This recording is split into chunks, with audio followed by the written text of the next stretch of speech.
कभी सोचा है कि अगर ये दुनिया जिसे हम जानते हैं अचानक तबाह हो जाए तो उसके बाद क्या होगा? देखिए, ये सिर्फ कोई डरावना ख्याल नहीं है। आज हम इतिहास और आपदाओं पर हुई रिसर्च के आधार पर यह समझने की कोशिश करेंगे कि एक काल्पनिक तीसरे विश्व युद्ध के बाद बिखरा हुआ समाज खुद को फिर से कैसे खड़ा कर सकता है। ये बात बिल्कुल सीधे मुद्दे पर आती है। सोचिए, बड़े बड़े देश, सरकारें, ये सब कुछ खत्म हो जाएगा। समाज का पूरा ढांचा ही बिखर जाएगा और लोग वो बस छोटे छोटे ग्रुप्स में बंटकर जीने पर मजबूर हो जाएंगे। और यहीं से हमारी आज की कहानी शुरू होती है। तो आगे हम 4 बड़े सवालों के जवाब ढूंढेंगे। पहला, सरकार की जगह कौन लेगा? दूसरा, पैसे का क्या होगा?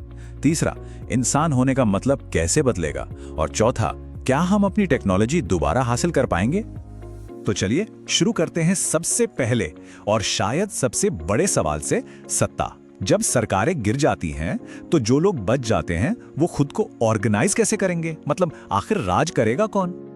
अच्छा, शायद ऐसा लगे कि चारों तरफ सिर्फ अफरा तफरी और मारकाट मच जाएगी, लेकिन दिलचस्प बात यह है कि रिसर्च कुछ और ही बताती है। शुरुआत में एक इमरजेंसी कंसेंसस बनने की बहुत ज्यादा संभावना होती है। मतलब लोग एक दूसरे की जान बचाने के लिए साथ आ जाते हैं और असल में यही चीज पहले समुदायों की नींव बनती है। लेकिन ये जो शुरुआती सहयोग है ना, वो हमेशा नहीं टिकता। बहुत जल्द समाज 2 बिल्कुल अलग रास्तों पर चल सकता है। एक तरफ बेरहम सरदारों का राज जो डर और ताकत के दम पर हुकूमत करते हैं, तो वहीं दूसरी तरफ ऐसे समुदाय जहां सब कुछ मिल बांटकर होता है और सारे फैसले मिलकर लिए जाते हैं। ये आप कह सकते हैं सहयोग और संघर्ष के बीच एक बुनियादी जंग होगी। और ऐसा नहीं है कि ये सिर्फ कोरी कल्पना है।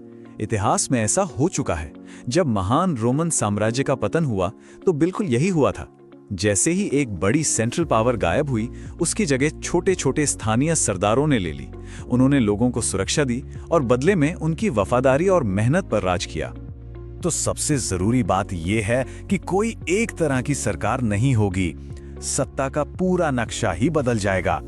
कहीं पर सरदारों का कब्जा होगा तो कहीं लोग मिलकर लोकतांत्रिक परिषदें चलाएंगे। और हाँ, हो सकता है कि कुछ बंकरों में पुरानी दुनिया की सरकारें भी खुद के असली शासक होने का दावा करती रहें। सत्ता के बाद दूसरा सबसे बड़ा सवाल उठता है अर्थव्यवस्था का। सोचिए, जब बैंक खत्म हो जाएं और नोट सिर्फ कागज के टुकड़े रह जाएं, तो दौलत का मतलब ही क्या रह जाएगा?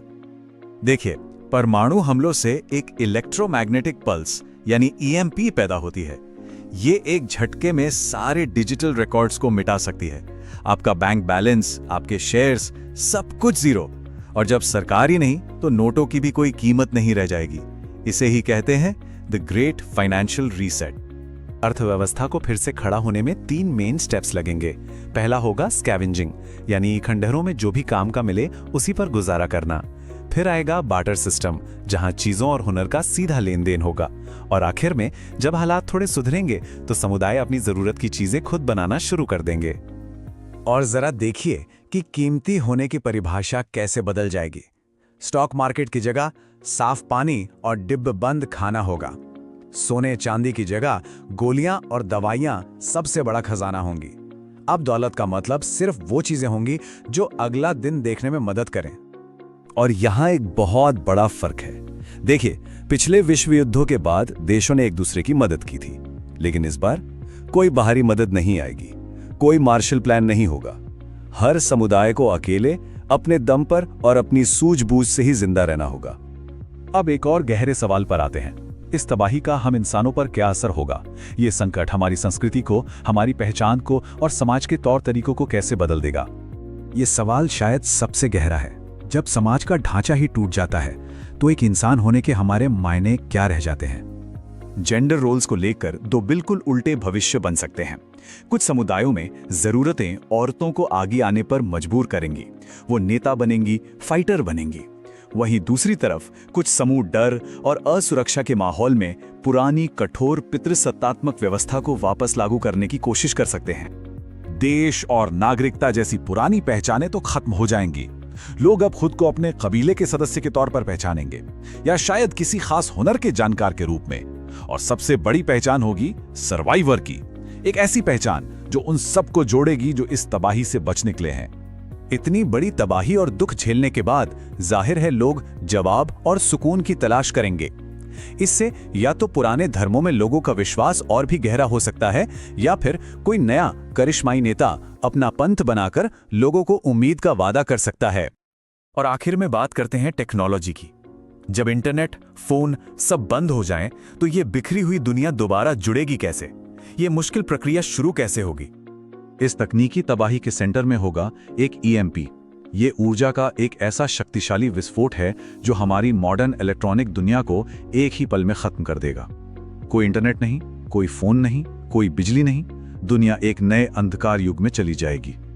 कम्युनिकेशन को वापस लाना एक बहुत ही धीमी प्रक्रिया होगी। पहले कुछ महीने तो समझिए पूरी तरह सन्नाटा रहेगा। शायद साल भर बाद कुछ हैम रेडियो ऑपरेटर्स एक दूसरे से संपर्क साध पाएं, और लोगों तक संदेश पहुंचाने वाले कुरियर नेटवर्क उन्हें बनने में 5 साल या उससे भी ज्यादा लग सकते हैं। इस नई दुनिया ने असली ताकत जानकारी होगी। किताबें, टेक्निकल मैनुअल्स और ऑफलाइन डेटाबेस सोने चांदी से ज्यादा कीमती हो जाएंगे। सोचिए, जिसे पानी साफ करना या जनरेटर ठीक करना आता है, वो अपने समुदाय को दूसरों से मीलों आगे ले जाएगा। इस दुनिया का सबसे बड़ा हथियार कोई बंदूक नहीं, बल्कि ज्ञान होगा। तो सबसे जरूरी बात यह है कि युद्ध के बाद की कोई एक अकेली दुनिया नहीं होगी। यह हजारों अलग अलग तरह के समाजों का एक जटिल मोज़ेक होगा। कुछ लोकतांत्रिक, कुछ क्रूर, कुछ पिछड़े हुए और कुछ आगे बढ़ने की कोशिश करते हुए। सभी एक तबाह हो चुकी धरती पर जीने के लिए संघर्ष कर रहे होंगे। और ये सब हमें इस आखिरी सवाल पे लाके छोड़ देता है। इस तरह के भविष्य की कल्पना करना सिर्फ एक दिमागी कसरत नहीं है। ये हमें याद दिलाता है कि आज हमारे पास जो कुछ भी है वो कितना नाजुक है, और सवाल ये है कि इसे बचाने के लिए हम क्या करने को तैयार हैं।